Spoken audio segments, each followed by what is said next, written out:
আজ বুধবার পল্টনে ইসলামী আন্দোলন বাংলাদেশের কেন্দ্রীয় কার্যালয়ে বৈঠক করেছেন জাতীয় নাগরিক পার্টি, এনসিপি, ইসলামী আন্দোলন ও আমার বাংলাদেশ পার্টির নেতৃবৃন্দ।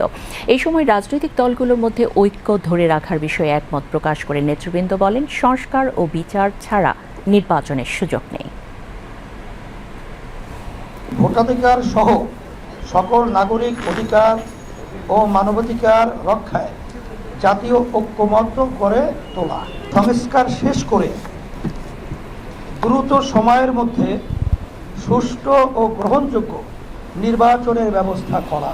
আমরা ভুল করব, ভুল সংশোধন করব, কিন্তু দিন শেষে দেশের জন্য, গণতন্ত্রের জন্য, মানবতার কল্যাণের জন্য, মানবতার মুক্তির জন্য, কল্যাণ রাষ্ট্রের জন্য আমরা একতাবদ্ধ থাকব।